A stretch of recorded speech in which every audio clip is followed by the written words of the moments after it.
Nawala po. Sorry. Tuloy natin. Nawala. Sorry, guys. Sorry. Nawala.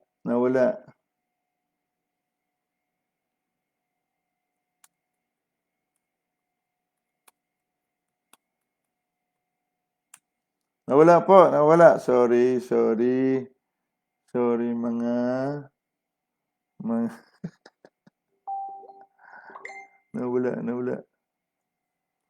Nawala po. Resume tayo. Bigla na putol. Okay, tuloy po tayo. Sorry, guys. Nawala. Awanin, nawala. Minsan mayroong ganun siguro. Bigla na yung blackout, nawala. Ano ba? Okay na raw, sabi ni Ate Nat. Okay na, okay. Tuloy tayo. Sorry. Alright. Tuloy tayo. Sorry, ha. Nawala. Bigla na lang nag-blackout. Ayun na. Okay, tuloy tayo. Alright. So, tuloy natin, mga Okay. So, doon na tayo. Saan na tayo? Verse 17, Leviticus 21. Iyong salitain kay Aaron na iyong sasabihin sino man sa inyong mga binhi na sa buong panahon ng kanyang lahi, magkaroon ng anumang kapintasan ay huwag lumapit at magandog sa nagtinapay sa kanyang Diyos. Kaya po natin tinatala, kahit gusto ko lang pulinahan bago tayo mag-pray, tayo po lahat ay ginawa ng saserdote ng Diyos. Ang saserdote po ay ina-anoint. Binubuhusan ng langis na para, kumbaga sinisilyuhan siya ng banal na espiritu, na siya ngayon ay representante ng Diyos sa tao, o siya ang tagapamagitan sa tao at sa Diyos. Dahil dito, siya rin ang tagapamagitan sa langit at sa lupa. So, mahalaga po ang kanyang trabaho. Siya po ang, pag binuhusan po siya ng anointing oil, binanal po siya ng Diyos. Binanal. So, ito po ang type and shadow o physical na pangyayari noon sa panahon ng Israel, ni Moses, o ni Aaron, na lahi ni Levi, na kapag ikaw ang sacerdote o si Aaron na kanyang mga anak, kanyang mga lahi, ay binuhusan ng anointing oil, nangangahulugan na tayo ay siniperate para sa Panginoon, no? Para ang Panginoon ang ating mana. At dahil dito, tayo binanal. So ito po ay natupad sa lahat ng may Kristo. So may buhay Kristo, dahil si Kristo po ang the anointed one. The. Ibig sabihin, definite article na wala ng iba, kundi si Kristo lang. Ngayon, si Jesus Christ ang anointed one. Ngunit si Jesus Christ ay namatay at nung siya ay nabuhay na maguli, lahat ng nagkumpisal mula sa puso nila at sinabi sa bibig nila na si Jesucristo ang kanilang Panginoon at sumampalataya na binuhay siya ng Diyos mula sa patay, ang sino man nagbanggit nito mula sa puso ay bumangon kasama ni Kristo Jesus mula sa patay at ang kanyang buhay ay si Kristo na, kaya siya na ngayon ang buto at laman at buhay ng the anointed one. Ibig sabihin, lahat po ng Kristiyano ay anointed. Ang langis noon, naging katauhan na ng Kristiyano ngayon. Ang binubuhos sa ulo ni Aaron noon, na langis, ay banal na espiritu na ngayon na nakatira sa iyo at sa akin. Nakaisa rin ni Kristo at ni ako nga o ang Diyos, dahil si Kristo o ang buhay Kristo ay kapuspusan ng Godhead o ng Ama, Anak at Banal na Espiritu Santo. So dahil dito, sa prinsipyo na ito, lahat ng Kristiyano ay anointed. Ngunit ang anointing na ito ay hindi basta dumadaloy kung hindi naman natin alam kung paano ito. Kaya sinabi sa Hosea, mga saserdote ito, si Hosea ay saserdote, Ang sabi niya, doon ang Lord sa kanya, ang bayan ko ay napapahamak dahil sa kulang sa kaalaman. Napapahamak sila dahil tinuruan sila ng karunungan, itinakwil nila.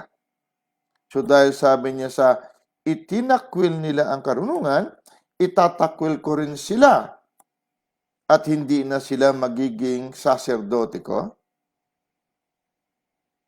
kasama ang kanyang mga anak ay hindi na rin saserdote. Ibig sabihin po, napakahalaga pala ng saserdote. Kadalasan kapag kahit hindi natin masyadong nauunawaan, kung alam natin ang buhay natin Kristo, doon pa lang ay may mga nangyayari na.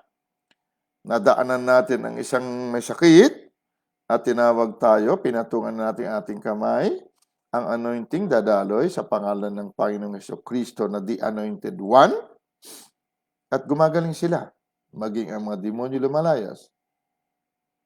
Kaya ito po ay hindi espesyal na gift, ito ay katauhan ng lahat ng Kristiyano. Ngunit, dahil ang ating ministry ay for the perfecting of the saints o pagsasakdal sa ikasasakdal ng mga banal upang suguin tayo sa ministry, hindi po basta na nakapagpagaling lamang tayo ng sakit o nakapagpalayas ng diablo paminsan-minsan.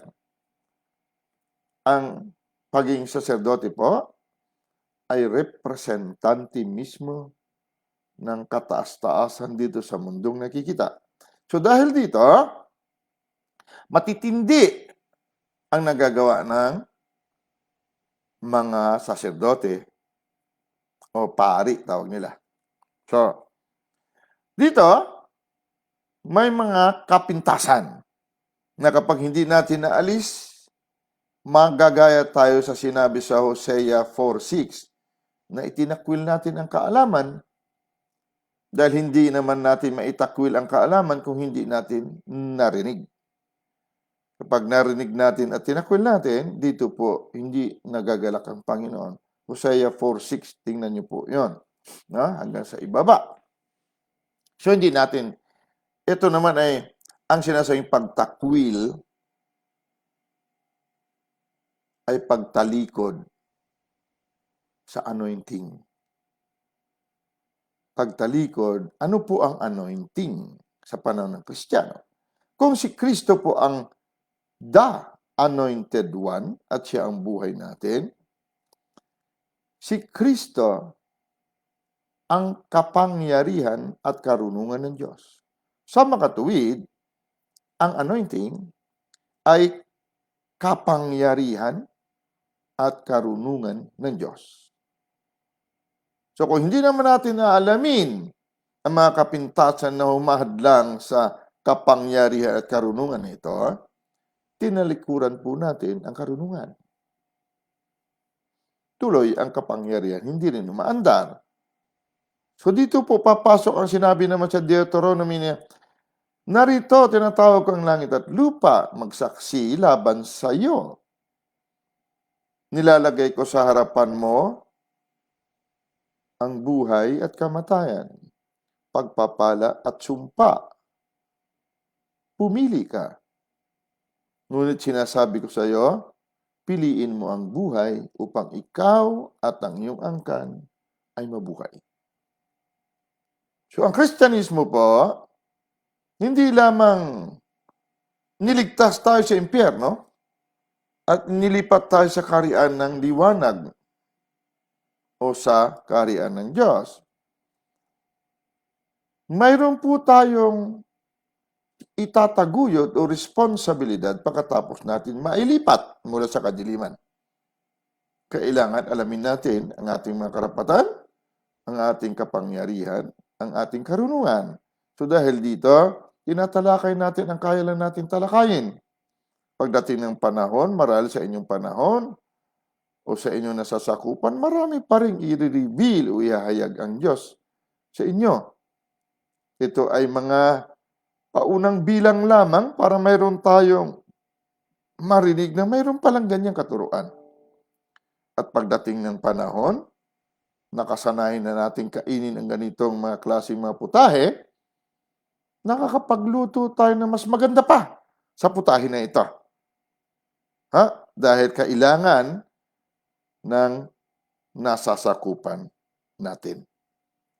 So, ito po ang ating tinatalakay.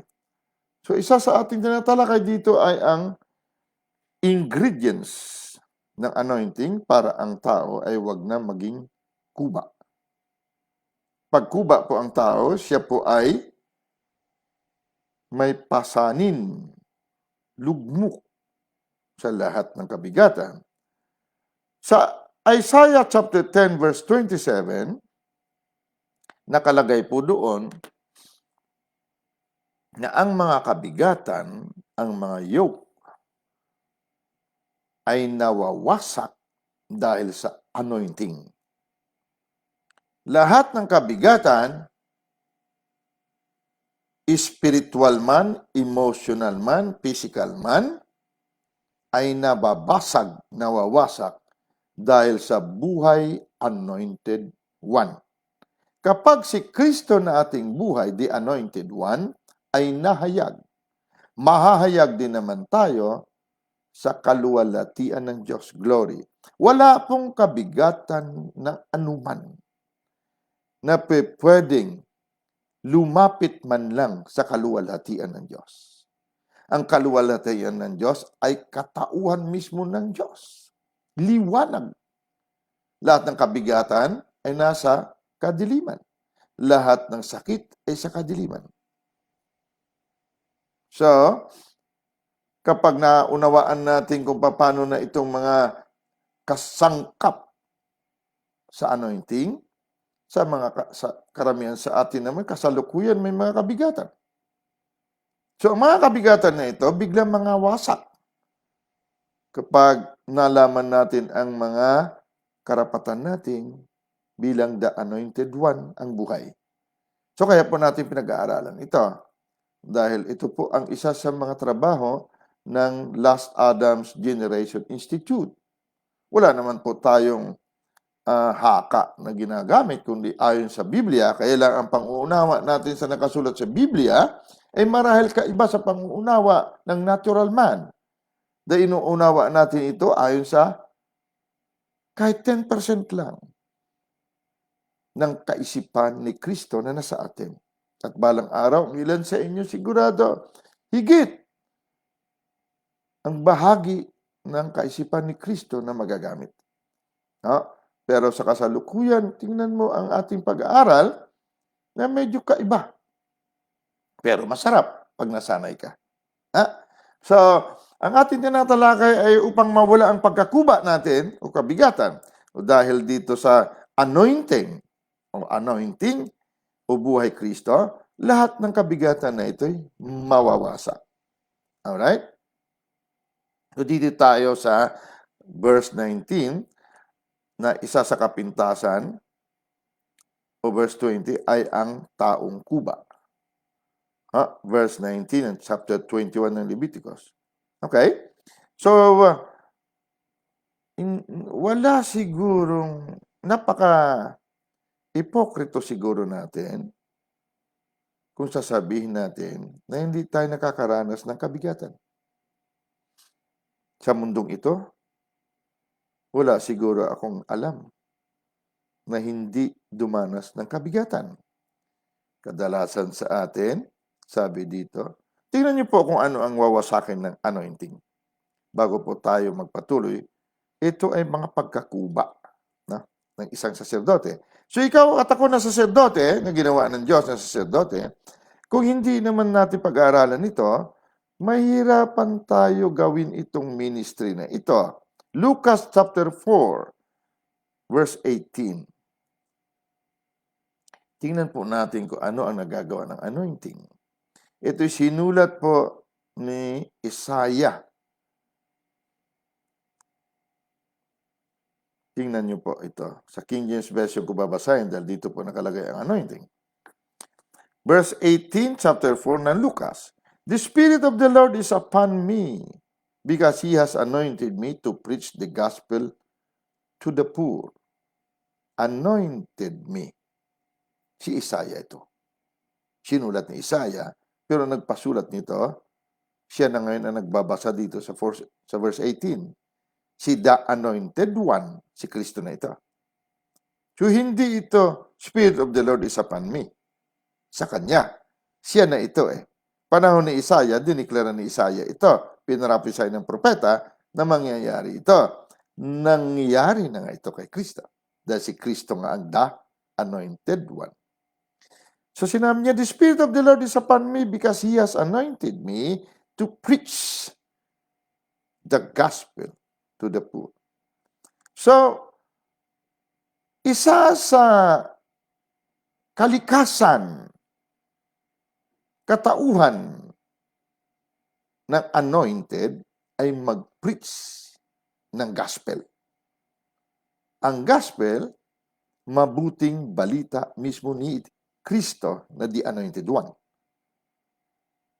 Ang gospel po, mabuting balita. Ito po ay sinabi sa Roma 1:16 na sinasabing, hindi ko ikinakahiya ang mabuting balita ni Kristo. Ito yung gospel. Mabuting balita ni the Anointed One. Hindi ko kinakahiya. Bakit? Ako na ngayon ang may buhay, anointed. Ano ngayon ang bunga? Sabi niya, to preach the gospel to the poor. Ipangaral ang mabuting balita sa mga dukha. Ang ibig sabihin, dahil ang mabuting balita ni Kristo na the Anointed One ay kapangyarihan ng Diyos upang palayain ang bawat tao.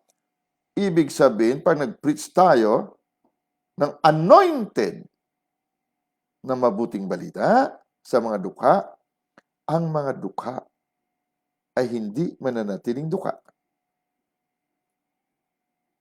Ang mga mahihirap ay hindi na uli maghihirap. Ngunit sino magpipreach? Ang mga anointed. Ikaw at ako na may buhay, Kristo na the Anointed One. Tingnan mo kung gaano ka makapangyarihan. Ibig sabihin, ang mga dukha, ang mga mahihirap na ito, mga poor, hindi nila alam ang mabuting balita. Kaya sila naghihirap. Ang kahirapan na ito, hindi lang yung walang pera.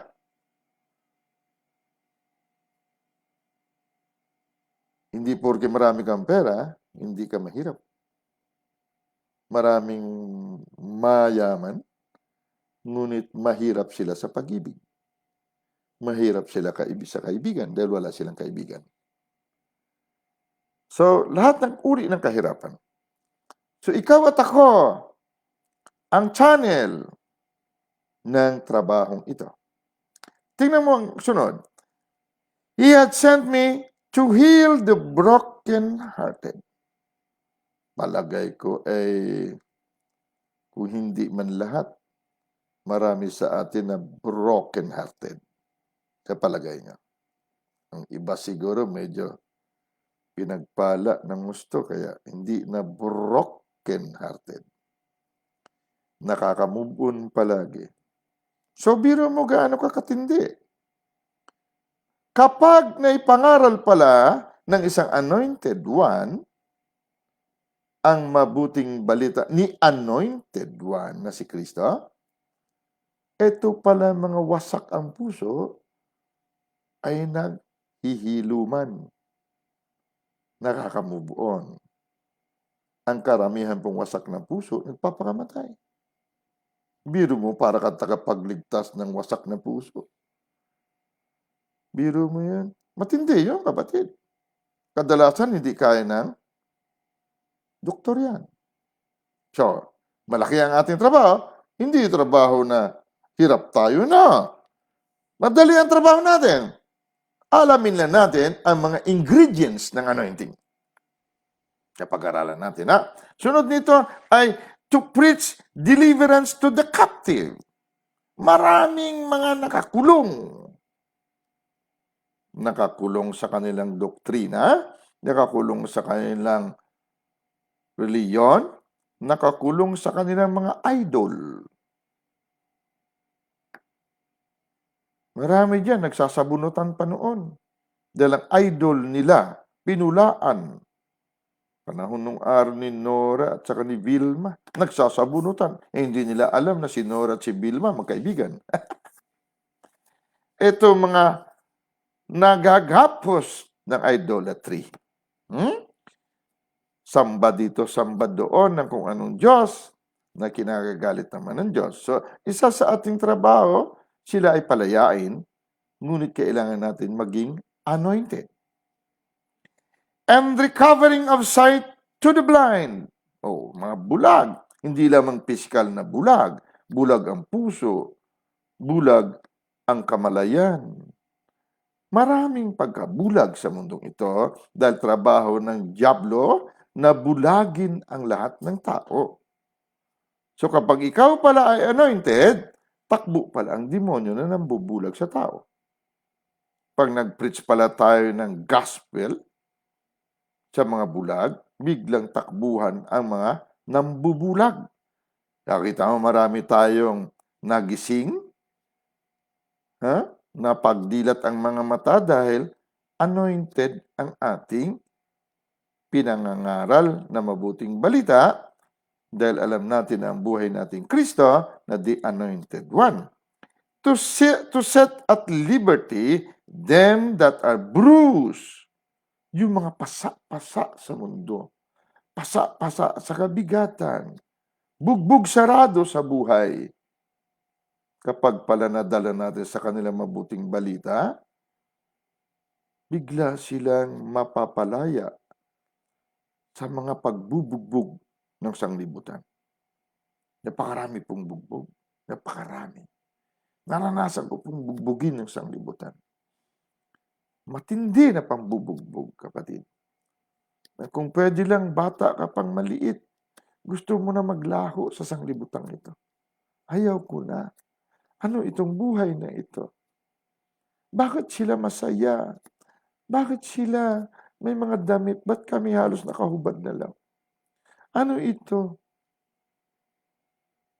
So, kapag pala tayo ay alam kung ano ating buhay na the anointed one, ano ang mabuting balita ng the anointed one na si Kristo, na siya ating buhay, at nadala natin sa mga taong ito, matindi pala tayo. Deliverer tayo, takapagligtas talaga tayo. Verse 19, to preach the acceptable year of the Lord. Ito gustong-gusto ko. One day with the Lord is as 1,000 years. Acceptable year of the Lord. My. Kung one day with the Lord is as 1,000 years, ano pa kaya ang acceptable year of the Lord? Wala na ang mundong ito, palagay ko. Anointed pa rin tayo. Tingnan mo sa verse 20. And he closed the book. Si Kristo ito. And he gave it again to the minister. Ibig sabihin, ang minister na ito, noong bago niya ibigay ang aklat, ibalik sa kanya at nabasa niya. Ang minister na ito, hindi pa alam kung ano ang nasa libro. And sat down, and the eyes of all of them that were in the synagogue were fastened on him. Verse 21, and he began to say unto them, today, this day, is the scripture fulfilled in your ears. Sa araw na ito, sabi niya, ang sinabi ko sa verse 18 ay nagganap sa inyong mga pakinig. Makikinig ba tayo, kapatid? Ang sakit, kahirapan, disgrasya, kung mayroon mang pagkawala ng buhay, mayroon mang mga sakit na kasalukuyan nandiyan pa, kapatid, ang puhunan lamang natin sa gabing ito, makinig. Ang may pangkinig, makinig sa sinasabi ng Panginoon o ng Espiritu. Amen? Father Almighty, hallelujah. Sa gabing ito, Ama, hinihiling ko uli, dagdagan mo ibuhos mo uli ang karapat-dapat na ibuhos mo sa amin sa gabing ito upang maunawaan namin kung ano ang mga karunungan at kapangyarihan na inihanda mo sa amin bago palalangin ang sanglibutan at ngayon amin na hinihintay at amin na pininiwalaan na natanggap namin sa gabing ito. Ama, salamat po dahil walang nagkataon sa iyo. Sa gabing ito, natatanggap namin uli ang solusyon, ang deliverer namin sa lahat ng pagkakuba namin sa buhay. At hindi na kami muli maging kuba pa sa kabigatan ng sanglibutan na ito. Ama, salamat at labis mo kaming mahal. Salamat din sa dugo ng kordero mo, si Yesu Cristo, na naglilinis sa amin sa loob at labas. Kaya kami walang dungis pa rin na humaharap sa iyo sa pag-ibig sa gabing ito. Sa pangalan ng iyong katuwiran na aming buhay at aming katauhang si Kristo Jesus. Amen. Hallelujah. Angels of God, we dispatch you again in Jesus' mighty name, guys. Hallelujah. So, ang Kristyanismo po, hindi po basta reliyon. Ito po ay isang makapangyarihang buhay sa mundong ito. Ito ang sinasabing nagkatawang tao ang Diyos. Dahil ang Kristiyano po ay ang buto at laman ng Diyos. Ang Kristiyano rin po ay may buhay Diyos. So puntahan natin sa Exodus chapter 30 ang ilan pa sa mga ingredients o sangkap ng anointing oil na naging spiritual o katauhan natin. Dito tayo sa chapter 30 ng Exodus. Tingnan natin ang mga natitira na pwede natin talakayin sa gabing ito. Nandiyan po kayo sa Exodus 30. Simulan natin sa verse 22. May nakuha na po tayo. 3 na po ata ang ating nakuha na sangkap o ingredient. Dito po tayo. Verse 22. Simulan natin Exodus 30. Bukod dito ay nagsalita ang Panginoon kay Moises na sinasabi, magdala ka rin ng mga pinakamagaling na espesya o spices o ingredient o sangkap. Taganas na mira, pure na mira. Ang mira ay mapait na dagta. Tumatagas. Tinutusok muna ang puno na yon na doon lamang matatagpuan sa ilang at tatagas mula doon ang dagta na mapait at kailangan umabot ng 6 na kilo ang bigat. At ng mabangong kanela, kalamos. Nakuha na rin natin ng kalamos na kailangan 3 kilo. Dito sa King James, ang sabi kalamos. Ano uli ang pagkaunawa natin sa kalamos? Oh no, sorry. Sweet cinnamon. Sorry, cinnamon. Ang cinnamon ay doon din ito nakukuha sa wilderness. Ito yung kinukuha nila at tinatanggal nila ang balat. Ngunit ang cinnamon na ito nagpapahiwatig ng matuwid na pagtayo. Hindi lamang tayo ay righteous. Kaya ang sinasabing matuwid ay righteous. Di ba ginawa tayong righteous ng Diyos? Tayo rin ay kahit na tinatalupan tayo. Tuloy po, hindi tayo nagbibigay. Nakatayo taas ang noon natin to fight the good fight of faith. Mayroon pong bad fight. Mayroon pong good fight. Natalakay natin nakaraan na ang good fight, ang mabuting pakikipagbaka ng pananampalataya, ay nananangan o nakatatag, nakabaon sa kanyang buhay na eternal. Buhay ako nga o buhay I am.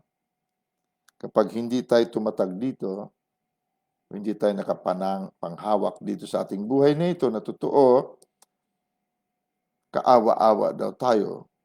Dahil kung sa buhay lamang ng tao lamang, tayo umaasa daw kay Kristo, kahabag-habag tayo. So ang faith na ito, hindi po nakabatay sa natural mind. Dahil ang natural mind, hindi po nakakatanggap ng anumang bagay na galing sa Espiritu ng Diyos. So, ang good fight of faith ay nananangan sa buhay I am, na kung saan tayo tinawag. Pero kung sasabihin natin by faith kami, ngunit pagkaunawa natin sa ating sarili na tayo ay mga likas pa rin makasalanan, kapatid, masama pala ang ating laban.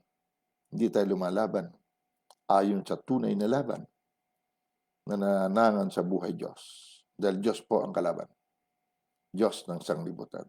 So natalakay natin yan. Ang sunod nating tinalakay kahapon ba yon? Ay ang sweet calamus. Itong sweet calamus ay nagpapahiwatig ng tuwid ng mga braso na patuloy na nagpupuri sa Panginoon anuman ang mangyari. Pumupuri tayo sa Espiritu at katotohanan. Umaawit tayo ng mula sa puso na kaisa ng puso ni Kristo Jesus. Kaya anointed ang ating pag-aawitan. Natalakay natin noon, pero tatalakay natin pag may time. Ano ang worship? So, hindi po kantahan ang worship, hindi paganda ng boses, kundi pagandahan ng puso. Ang worship ay pakikipagsayaw sa ating groom na si Jesus Christ, ang ating ulo, tayong katawan. Ang worship is worthy to be in one ship. Karapat-dapat na maging sa kaisang katawan ng ating Panginoon. Naging karapat-dapat tayo. Ngunit kapag sinabi nating likas tayong makasalanan, hindi tayo nakikipagsayaw, nakipag-honeymoon in the Spirit sa ating Lord. Dahil pag sinabi nating tayo likas na makasalanan, mabaho po tayo. Walang groom na makipagniig, makipag-honeymoon sa kanyang bride na mabaho. Ang ating mga bibig ni hindi natin natutbrasan. Kaya ang pananalita natin, puro suwail na dila. Hindi tayo nagsasalita ng tree of life.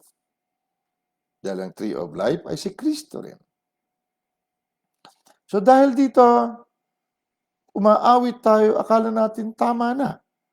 Yung pala, mabaho sa pangsamyo ng Diyos ang ating pinaggagawa.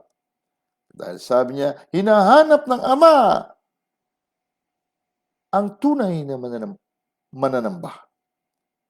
At ang tunay na mananamba ay sumasamba sa Espiritu at katotohanan. So itong sweet cinnamon, pag nagawa natin, masamyu, mabango ito sa Panginoon. Kaya lagi ko pinagmamalaki yung ating worship team sa Cavite. Hindi sila mga professional singers. Pero pag nag-aawitan sila mismo napupuspos. Ang kagandahan lang sa mga taga-Cavite at marami pa siguro mga ganyan, hindi nila alam. Sa pandinig ng sanglibutan, sila ay sintunado. Joke lang. Walang sintunado na puso sa Panginoon kung ang puso na ito ay tunay na sumasamba sa Espiritu. Buong puso, Espiritu. At yan po ang tunay na katotohanan. Ngunit ang gaganda ng boses natin, Pero nakabatay tayo sa ating boses, hindi po mabaho po tayo. Hindi po ito sweet cinnamon o sweet calamos, sorry. 250 shekels. Okay. Now, this time, ilang minuto lang. Dito tayo sa verse 24. Exodus 30, verse 24. And of cassia, 500 shekels. 6 na kilo na naman. 500 shekels. After the shekel of the sanctuary and of oil, olive, and hin. Okay? So dito tayo sa kasiya. Itong kasiya naman, kapatid, ay parang cinnamon din na kahoy. Ngunit ito naman ay inaalisan dito rin nakukuha yung balat na dinudurog nilang mabuti siguro hanggang sa maihalo doon sa olive oil na maging sangkap, mabango daw ito. Hindi ko alam kung paano nila ito i-research natin kung paano. Siyempre, anong ting oil ito eh. Siyempre, dinudurog siya ng gusto, na? Pero 6 na kilo. Mabango daw. Sweet. Ang itong kasiya naman, kapatid, ang meaning niya dito sa King James Version, kasiya, o sa Strong's, ito ay bark na siya, pero ang kahoy na ito, mayroon siyang meaning na to bend. To bend. Yumuko. To bow.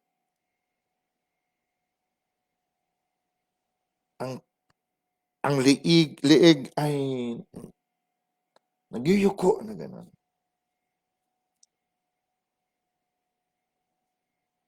Isa ito sa mga ingredients. Tingnan mo kung ano ang meaning ng kasiya. To bow. To bend the neck. Ephesians chapter 3. Para maunawaan natin.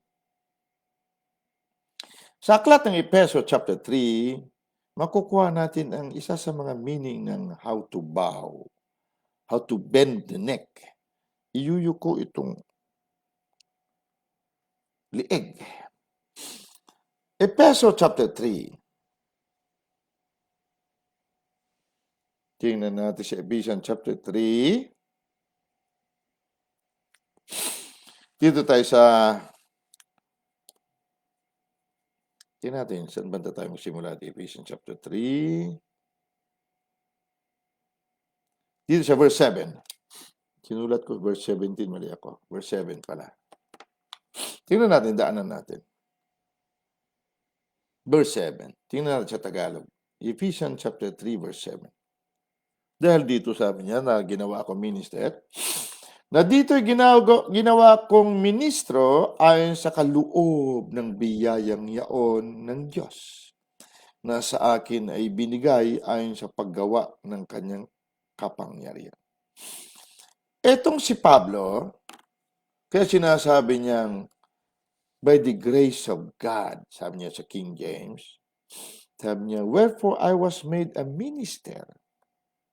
Ang minister dito, ambassador ni Kristo, representante ng Diyos sa mundo. Sang-ayon, according to the gift of the grace of God given unto me by the effectual working of His power. Itong effectual working ng power ng Diyos, kaya ito ang ginamit ni Pablo paggawa ng kanyang kapangyarihan. Dahil si Pablo po ay mamamatay tao. At hindi basta tao pinapatay niya, mga Kristiyano. Ang tawag kay Pablo, violent man, bago siya maging minister. Ang violent man, hindi po pumapatay dahil galit. Ang violent man, pumapatay siya Dahil gusto lang niyang pumatay. Kursunada lang niyang pumatay.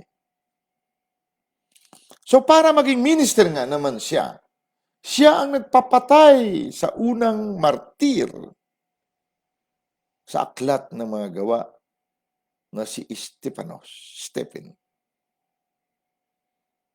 Nung nakagwardya si Kapitan, si Coronel Pablo, Saul, batuhin yun, dito ako, may permiso kayo. Bago mamatay ang unang martir ng mga Kristiyano, si Stephen. Sumigaw si Stephen. Nakita ko! Bukas ang langit. At ang Panginoon nakatayo at nakadungaw. Lalong nagpanting ang tenga ni Pablo, ni Saul.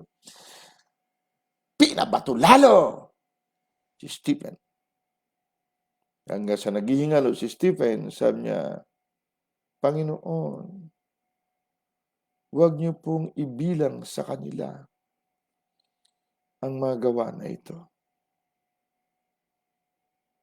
Ganun katindi ang unang martir ng Kristiyano. Huwag po ninyo sila parusahan dahil sa ginawa nila ito. Huwag po. Napatayo ang Panginoon. Mula sa trono ng hari ng mga hari, tumayo. Dumungaw. Nakita niya. Si Saul. Si Saul! Ang garantor. Ako bahala, patayin niyo.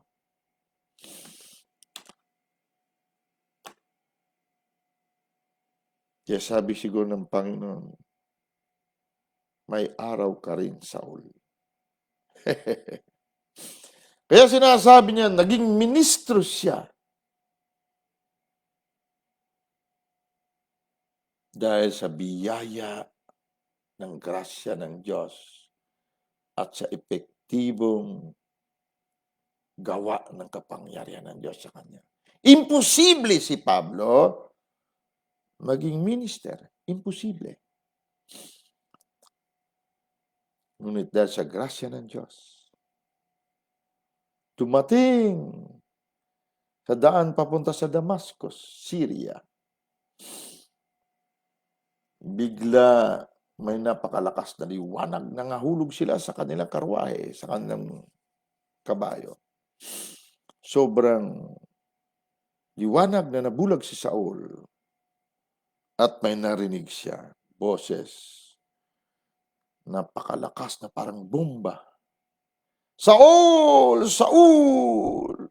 Bakit mo ako pinag-uusig? Sabi ni Saul, sino po kayo, Lord? Ako si Jesus! Para ka sumisipa sa matulis na pako. Doon, nabulag si Saul. At dumating, inutusan ng Diyos, ang isa ng mga propeta niya, si Cornelius. Puntahan mo si Saul, naroon sa bahay ni ganito. Ganito.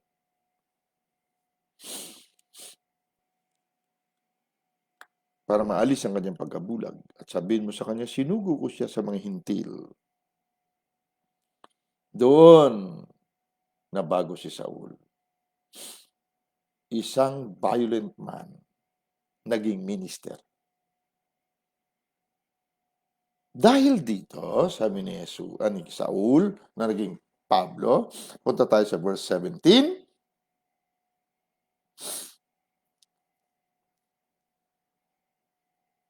Verse 14, sorry. Verse 14.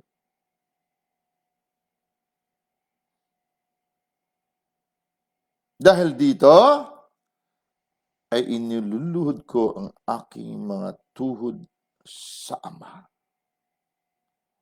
Ang mamamatay tao na pumapatay dahil kursunada na niyang pumatay, na kumpleto ang anointing, ang kasiya, yumuyo ko sa Ama.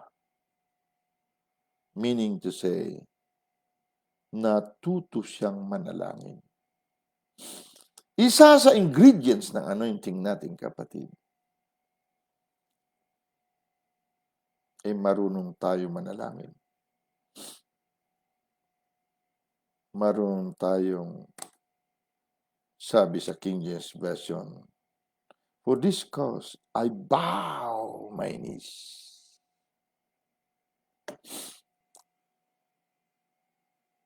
Unto the Father of our Lord Jesus Christ, of whom the whole family in heaven and earth is named. Hindi magagawa ng isang minister ito kung sa tingin mo, ikaw ay karapat-dapat. Dahil magaling ka, wala kang naranasan na pagtatalop ng Panginoon. Hindi ka nakaranas mabulag. Hindi ka nakaranas magutom. Hindi ka nakaranas ng bugbog ng sanglibutan. Hindi nawasak ang iyong puso. Kaya malakas ang iyong kuntil. Mayabang. Hindi tumitiklop ang tuhod sa Ama. Ngunit si Pablo, alam niya, isa siyang mamamatay tao. Wala siyang karapatan sana na lumipat sa kaliwanagan ng kaharian ng Diyos. Saksi ang Panginoon nung pinatay niya si Stephen. Napatayo ang Panginoon. Ang sabi ng Panginoon, siguro, ikaw ang gagawa ng lahat ng gawain ni Stephen. Dumating ang panahon. Si Pablo po, natuto magpakumbaba. Si Pablo po, hindi na nag-asawa. Alang-alang sa kanyang misyon. Laging nakatiklop ang kanyang tuhod sa Ama. Dahil na alala niya marahil kung sino siya noon. Gaano siya kabayolente. Gaano siya kasama. Kaya naman kung minsan, hanga ako sa mga taong kahit walang pinag-aralan, kadami-daming krimen na gawa. Katulad ni Pastor Rungkal. Pinakamatagal na preso na kulong sa bilibid. 42 years. 8 ang pinatay. Hindi siya pumapatay dahil galit siya. Ang ilan sa pinatay niya, kursunada na niyang patayin. Ngunit noong naging pastor, sampalin mo man. Tatalikod siya sa'yo. Yan ang tunay na matapang na tao. Marunong tumiklop ang tuhod. Dahil naalala nila kung gaano sila kadumi. Gaano sila kasalaula. Gaano sila kabayolente. Kasama. No? Kaya sabi niya, I bow my knees. Naninikluhod ako sa Ama. Dahil kung hindi dahil sa kanyang grasya, hindi ako minister. Hindi ako saserdote. So isa po sa ating ingredients, ang kasiya. Mabango sa Panginoon ito. Sobrang masamyo. Hindi tayo nanikluhod sa mata ng maraming tao. Kung maraming tao ang galing natin. No, hindi po ganoon. Yan po ay peke na kasiya. Kagitna ng ating gabi, kapatid.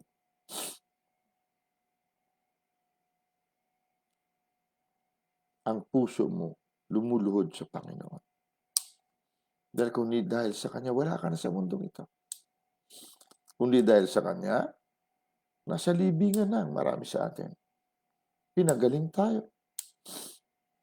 Ibinang tayo ng Panginoon. Pinagaling ang mga wasak nating puso. narinig nating mabuting balita niya na wala tayo sa kahirapan. Naghilom ang mga sugat natin sa pangbubugbog ng sanglibutan. Nawala ang mga gapos at tanikala natin. Kaya natuto tayo maging kasiya. To bow the neck. Lumuhod sa Ama. Nasubok niya na bang lumuhod sa Ama ng tunay, kapatid?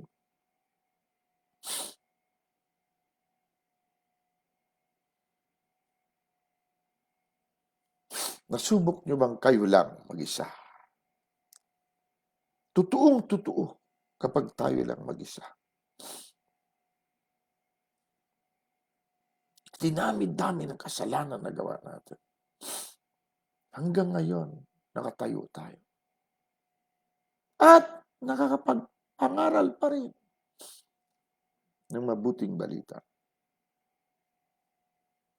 Minsan, pag nakalimutan natin na kung hindi lamang sa grasya ng Diyos, matagal na sana tayo rito, wala.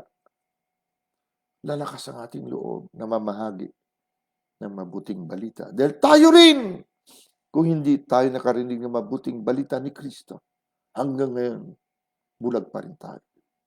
Wasak pa rin ang puso.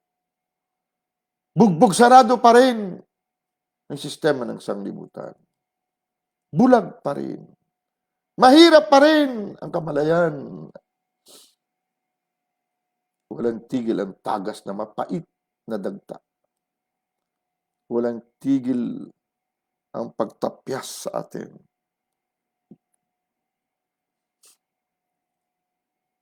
Ngunit ngayon, alam natin, mayroon pala ingredients ng anointing na kasiya.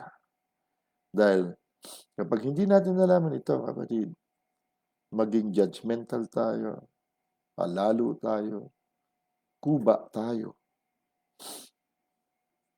Kaya mula sa gabing ito, kapatid,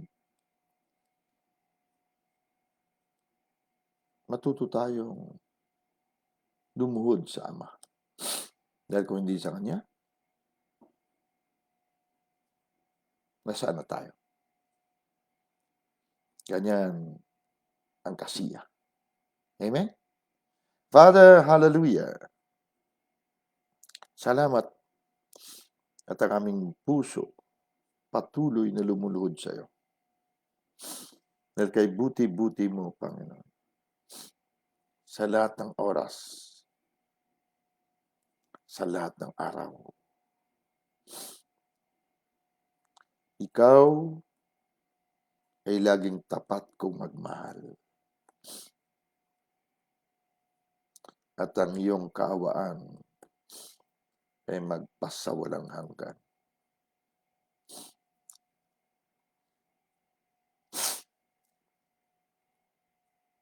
Salamat sa kasiya na lahat kami ngayon ay patuloy na nagpapakumbaba sa iyo. Dahil kung hindi sa pagmamahal mo, na magpasawalang hanggan, hindi namin alam kung saan na kami. Kaya sa gabing ito, we bow our head, our knees sa harapan mo, Ama. Upang mahusto ang 6 na kilong bigat ng kasiya na ingredients ng aming anointing. Salamat po sa pagmamahal mo, Abba, Daddy. We honor you. We love you. Dahil ikaw ang unang umibig sa amin. And we give you the honor and the glory. Sa iyo, binabalik namin ang kaluwalhatian na lumalabas sa aming puso, na binahagi mo sa pamamagitan ng aming buhay na si Kristo, ang iyong kaluwalhatian. Salamat po We honor you in Jesus' righteous name that we bear. Amen. Guys, kasiya. Angels of God, we dispatch you again in Jesus' mighty name. So, go for it, guys. Matuto tayong lumingon sa ating pinanggalingan. Katulad ni Pablo. Itiklop natin ang tuhod natin sa Ama. Dahil kung hindi sa Kanya, wala na tayo. That's all for tonight, guys. Good night.